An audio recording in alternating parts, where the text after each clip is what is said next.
తెలంగాణ రాష్ట్ర ప్రభుత్వం నిషేధిత సంస్థలైన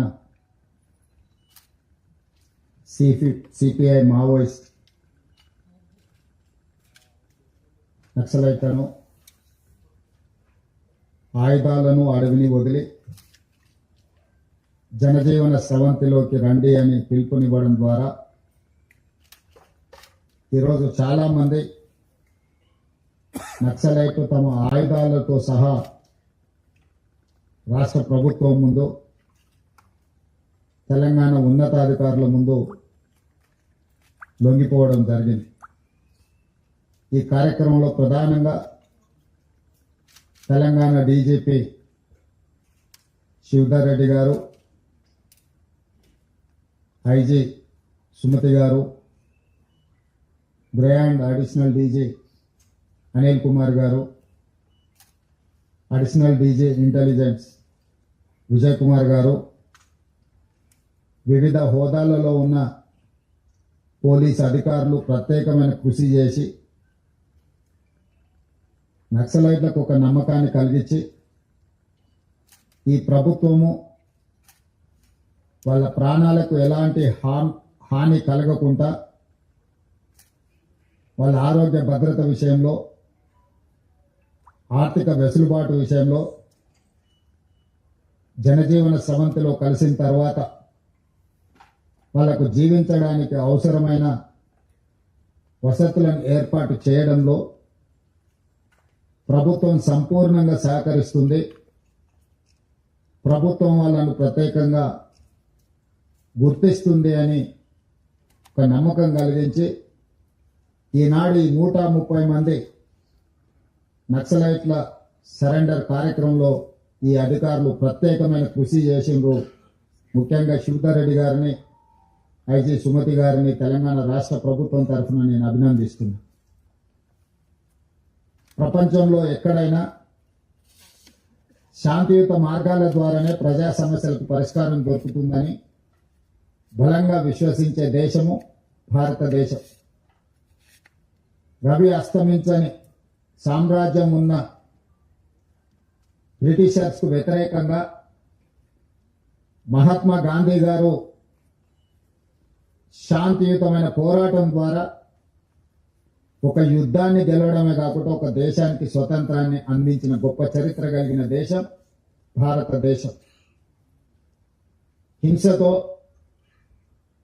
సాయుధ రైతాంగ పోరాటాలతో, లేకపోతే ఆయుధాలతోనే పోరాటం చేస్తే స్వతంత్రం వస్తుంది, సమస్యలకు పరిష్కారం అవుతుందని భావిస్తున్న తరుణంలో మహాత్మా గాంధీ గారు ఒక శాంతి మార్గాన్ని ఈ దేశానికే కాదు ప్రపంచానికి అందించింది.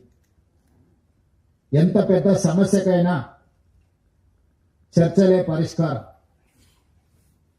దేశంలో ఉన్న ప్రజల మధ్య, జాతుల మధ్యనే కాదు, ఇరు దేశాల మధ్యలో యుద్ధ వాతావరణం కమ్ముకున్నప్పుడు కూడా ఆ దేశాల మధ్య చర్చలు జరిగి శాంతియుతంగా సమస్యని పరిష్కరించుకుంటున్న పరిస్థితులు ఈరోజు ప్రపంచ దేశాలలో మనం చూస్తున్నాం. అణువాయుధ సంపత్తి ఉన్న దేశాలు కూడా ఈరోజు చర్చలకు, శాంతికే ప్రాధాన్యత ఇస్తున్న క్రమంలో తెలంగాణ రాష్ట్ర ప్రభుత్వం తరఫున మిగిలిపోయిన సెంట్రల్ కమిటీ మెంబర్స్ కానీ, స్టేట్ కమిటీ మెంబర్స్ కానీ, ఇంకా అజ్ఞాతంలో జీవితం గడుపుతున్న నక్సలైట్లకు తెలంగాణ రాష్ట్ర ముఖ్యమంత్రిగా నా పిలుపు, మీరందరూ కూడా జనజీవన స్రవంతిలోకి రాండి. ప్రజలతో మమేకమై ప్రజా సమస్యల్ని ప్రభుత్వం దృష్టికి తీసుకురండి. ఈ ప్రభుత్వం ఉన్నదే ప్రజా సమస్యల్ని పరిష్కరించడానికి, వివిధ సంఘాలు, సంస్థలతో చర్చించడానికి, సంఘాలకు, సంస్థలకు గుర్తింపునివ్వడమే కాకుండా వాళ్ళు చూపించిన సమస్యల్ని, వాళ్ళు లేవనెత్తిన అంశాలని సానుకూలంగా పరిష్కరించడానికి తెలంగాణ రాష్ట్ర ప్రభుత్వం సిద్ధంగా ఉన్నది. అందుకే మొన్న సరెండర్ అయిన దేవ్జీ కావచ్చు, దామోదర్ కావచ్చు, చంద్రన్న కావచ్చు, సుజాతక్క కావచ్చు, రాజిరెడ్డి కావచ్చు, మిగతా వాళ్ళందరూ కూడా సెంట్రల్ కమిటీ మెంబర్స్ తో కొద్ది రోజుల క్రితం నేను సుదీర్ఘంగా చర్చలు జరిపిన. వాళ్ళ ఆలోచనను, వాళ్ళ ఆవేదనను రాష్ట్ర ప్రభుత్వం అర్థం చేసుకునే వాళ్ళు కొన్ని ప్రతిపాదనలు తెలంగాణ రాష్ట్ర ప్రభుత్వం ముందుకు తీసుకొచ్చింది.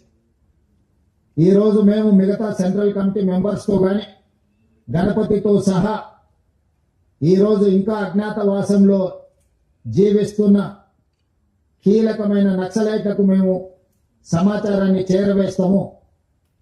ప్రభుత్వం సానుకూలంగా స్పందించి వాళ్ళ ప్రాణాలకు ఎలాంటి హాని జరగకుండా వాళ్ళు లేవనెత్తిన సమస్యలను ప్రజాస్వామ్యబద్ధంగా పరిష్కరించడానికి సిద్ధమైతే మేము వాళ్ళకు విజ్ఞప్తి చేసి జైళ్లలో ఉన్న వాళ్ళతో చర్చిస్తాం. అరెస్ట్ అయి అడవిలో అజ్ఞాతవాసంలో ఉన్న వాళ్ళతో కూడా మేము చర్చలు జరిపి ఈ దేశంలో నక్సలైట్ల యొక్క సమస్యల్ని, నక్సలైట్లు ప్రజల కోసం కొట్లాడుతున్న సమస్యల్ని పరిష్కరిస్తామని విశ్వాసం కల్పిస్తే పూర్తి స్థాయిలో సిపిఐ ఎంఎల్ని మేము రద్దు చేసి ప్రజా జీవితంలోకి వస్తాము అని చెప్పి వారు నా ముందు ప్రతిపాదించడం జరిగింది. నేను వారికి సూచన చేసిన రాష్ట్ర స్థాయిలో మేము చేయగలిగిన అంశాలను మేము పరిష్కరించగలము. ఇందులో కేంద్ర ప్రభుత్వం పాత్ర కూడా ఉన్నది. నక్సలిజం అనేది ఒక తెలంగాణ రాష్ట్రానికే పరిమితం కాలేదు. పక్కనున్న ఆంధ్రప్రదేశ్ కావచ్చు, ఒడిశా కావచ్చు, ఛత్తీస్గఢ్ కావచ్చు, జార్ఖండ్ కావచ్చు, మహారాష్ట్రలో కొంత భాగం, కర్ణాటకలో ఇంకొంత భాగం, వివిధ రాష్ట్రాలలో నక్సలిజం వ్యాపించి ఉన్నది. ఇది జాతీయ సమస్య. కేంద్ర ప్రభుత్వంతో మేము మాట్లాడితే గాని నేను పూర్తిగా మీకు హామీ ఇవ్వలేను అని చెప్పి సెంట్రల్ కమిటీ మెంబర్స్ కు దేవ్జీ గారికి వారి మిత్ర బృందానికి నేను చెప్పడం జరిగింది. ఆ తర్వాత కేంద్ర హోంశాఖ మంత్రి అమిత్ షా గారి సమయాన్ని తీసుకొని ఢిల్లీకి వెళ్లి తెలంగాణ రాష్ట్రంలో పోలీసులకు సంబంధించిన సమస్యల్ని కేంద్ర ప్రభుత్వం దృష్టికి తీసుకురావడమే కాకుండా ఆ సందర్భంగా సెంట్రల్ కమిటీ మెంబర్స్ ఏదైతే ప్రతిపాదన ముందుకు తీసుకొచ్చిందో ఆ ప్రతిపాదనల్ని అమిత్ షా గారి ముందు పెట్టడం జరిగింది. వారితో చర్చల సారాంశం ఆయుధాలు ప్రభుత్వ యంత్రాంగము, ప్రభుత్వం నిర్దేశించిన అధికారుల చేతుల్లోనే ఆయుధాలు ఉండాలి శాంతి భద్రతలను కాపాడడానికి. కానీ ప్రజలు ఎవరు కూడా ఆయుధాలు పట్టుకొని తిరగడానికి వీలు లేదు. ఆయుధాలతో సహా ఎవరు లొంగిపోయినా తెలంగాణ రాష్ట్ర ప్రభుత్వం వాళ్ళకు పునరావాసం కల్పించడానికి కేంద్ర ప్రభుత్వానికి ఎలాంటి అభ్యంతరం లేదు. ఎవరు సరెండర్ అయినా వాళ్ళ ప్రాణాలకు, వాళ్ళ మెరుగైన జీవన విధానానికి మీరు హామీ ఇవ్వండి అని చెప్పి అమిత్ షా గారు నాకు సూచన చేయడం జరిగింది. అమిత్ షా గారితో మాట్లాడిన తర్వాత నక్సలైట్ నాయకులతో, వివిధ హోదాలలో ఉన్న వాళ్ళతో మాట్లాడితే ఈరోజు 130 మంది నక్సలైట్లు ఛత్తీస్గఢ్ కు సంబంధించిన వాళ్ళు కావచ్చు, తెలంగాణ కావచ్చు, ఆంధ్రప్రదేశ్ కు సంబంధించిన వాళ్ళు ఈ రోజు వాళ్ళ చేతుల్లో ఉన్న ఆయుధాలతోటి ఈ రోజు వాళ్ళు సరెండర్ అవ్వడం, అందులో 124 అత్యంత ఆధునికమైన ఆయుధాలతో, ముఖ్యంగా 31 AK-47లు, SLRలు, ఇతర అధునాతనమైన ఆయుధాలు, విదేశాలలో తయారైన అధునాతనమైన ఆయుధాలు, 7,000 బుల్లెట్లు, బుల్లెట్ ద్వారానే ప్రజా సమస్యల్ని పరిష్కరిస్తామన్న వాళ్ళు ఈ రోజు బ్యాలెట్ ద్వారా ప్రజా సమస్యల్ని పరిష్కరించడానికి ముందుకు వచ్చి ఈ రోజు ఇక్కడ ఈ వేదిక ముందున్న 130 మంది నక్సలైట్లు ప్రభుత్వం యొక్క పిలుపు మేరకు ఈ రోజు సరెండర్ అవ్వడం జరిగింది. పాత్రికేయ మిత్రులు, ఉన్నతాధికారుల సమక్షంలో వాళ్ళు సరెండర్ చేసిన ఆయుధాలను మీరు చూసి AK-47 SLR, 303 rifles, 9mm pistols, ఇతర ఆయుధాలు, 7,000 బుల్లెట్లు ఈ రోజు సరెండర్ అయ్యే సందర్భంగా వీళ్ళు ప్రభుత్వానికి అప్పచెప్పడం జరిగింది. నాకు తెలిసినంత వరకు దేశంలో ఇంత పెద్ద ఎత్తున ఆయుధాలతో నక్సలైట్లు సరెండర్ అయిన సంఘటన ఇదే అతిపెద్దదని నేను భావిస్తున్నా. మా ప్రభుత్వం 2024 తర్వాత 721 మంది నక్సలైట్లను, దాదాపుగా 250కి పైగా ఆయుధాలను నక్సలైట్లు సరెండర్ అయినప్పుడు ప్రభుత్వానికి అప్పగించడం జరిగింది. సరెండర్ అయిన నక్సలైట్ల చట్ట పరిధిలో వాళ్లకు ఏవేవైతే రివార్డ్స్ ఉన్నాయో, రిహాబిలిటేషన్ కు సంబంధించి ప్రభుత్వం ఏదైతే హామీ ఇచ్చిందో వాటన్నిటిని అమలు చేస్తాం. అదేవిధంగా దేవ్జీ దామోదర్ చంద్రన్న మాట్లాడినప్పుడు మీరు ప్రకటించిన రివార్డు తక్కువ ఉన్నది, మేము జీవితంలో కనీస అవసరాల కోసమైనా మేము జీవితం సాగించాలంటే కొంత అవార్డును పెంచండి, అదేవిధంగా నివసించడానికి ఇల్లు లాంటి వసతులను ఏర్పాటు చేయండి, ఎక్కడైనా అవకాశం ఉంటే వ్యవసాయం చేసుకోవడానికి కొంత భూమిని ఇవ్వండి, అదేవిధంగా సుదీర్ఘకాలం అడవులలో అజ్ఞాతవాసంలో పనిచేయడం వల్ల మా ఆరోగ్యం బాగా క్షీణించింది, మాకు వైద్య సహాయాన్ని కూడా అందించమని వారు మాకు విజ్ఞప్తి చేయడం జరిగింది. అందుకే ఈనాడు తెలంగాణ రాష్ట్ర ప్రభుత్వం తరఫున లొంగిపోయిన నక్సలైట్ల యొక్క ఆరోగ్యానికి ఒక ఆరోగ్య భద్రత కార్డు వాళ్ళకు ప్రత్యేకంగా ఇవ్వడమే కాకుండా నిమ్స్ లాంటి ఆసుపత్రిలో వాళ్ళకి పూర్తి స్థాయిలో వైద్యాన్ని అందించి వాళ్ళకు మెరుగైన వైద్యాన్ని అందించే బాధ్యత తెలంగాణ రాష్ట్ర ప్రభుత్వం తీసుకుంటుంది అని చెప్పి ఈ రోజు నేను తెలియజేస్తున్నా. అదేవిధంగా రివార్డు విషయంలో కూడా సెంట్రల్ కమిటీ కానీ స్టేట్ కమిటీ కానీ దళ కమాండర్లు కానీ లేకపోతే వివిధ హోదాలలో ఉన్న వాళ్ళని కూడా వాళ్ళ యొక్క హోదాలను బట్టి ప్రభుత్వం కొంత ఉదారంగానే వ్యవహరించి వాళ్లకు మంచి ఆర్థిక సహాయాన్ని కూడా అందించడానికి తొందరలోనే డీజీపీ గారిని, చీఫ్ సెక్రటరీ గారిని, ఇతర అధికారులతో 1993లోనే తెలంగాణ ఆనాటి ఉమ్మడి ఆంధ్రప్రదేశ్లో నక్సలైట్ల యొక్క రిహాబిలిటేషన్ కోసం ప్రత్యేకమైన ప్యాకేజీలను ప్రకటించడం జరిగింది. అందుకే ఈరోజు దాదాపుగా 30 సంవత్సరాలలో వివిధ సందర్భాలలో వాళ్ళకి ఇచ్చిన నగదు కానీ ఇతర వసతులను ఇంకా మెరుగ్గా వాళ్ళకి అందించేటట్టు ఈరోజు చీఫ్ సెక్రటరీ, డీజీపీ గారు ఇతర అధికారులతో మాట్లాడి నగదును కూడా పెంచే ప్రయత్నం చేస్తాం. తెలంగాణలో ఉన్న అందరికీ ఇందిరమ్మ ఇల్లు కేటాయించడమే కాకుండా ఎక్కడైనా వాళ్ళకి ఇల్లు కట్టుకోవడానికి స్థలం లేకపోతే వాళ్ళ సొంత గ్రామాలలో ఇంటి స్థలాన్ని కూడా రాష్ట్ర ప్రభుత్వం కేటాయించి వాళ్ళు ఇల్లు కట్టుకోవడానికి కూడా రాష్ట్ర ప్రభుత్వము వాళ్లకు సహకారాన్ని అందిస్తుంది. భూమి విషయంలో కొంచెం గ్రామాలలో ఈరోజు భూములు అందుబాటులో లేవు కాబట్టి భూ కేటాయింపు విషయంలో నేను ఇప్పుడు ఎలాంటి మాట చెప్పలేను. ఉండడానికి ఇల్లు, మెరుగైన వైద్యము, అదేవిధంగా వాళ్లకు నగదు బహుమతి, వీటన్నిటిని కూడా వాళ్ళకు అందించి సమాజంలో ఒక ఆత్మగౌరవంతో కూడిన జీవన విధానాన్ని కొనసాగించడానికి రాష్ట్ర ప్రభుత్వం సంపూర్ణంగా సహకరిస్తుంది.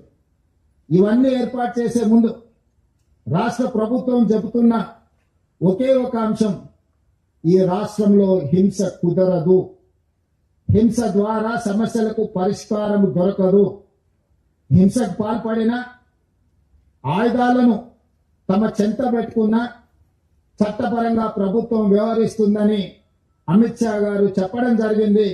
ఈరోజు రాష్ట్ర ప్రభుత్వంలో ఉన్న సంస్థలే కాదు, కేంద్ర ప్రభుత్వానికి సంబంధించిన సంస్థలు కూడా ఈ యాంటీ నక్సల్స్ ఆపరేషన్స్ లో పాల్గొంటున్నారు.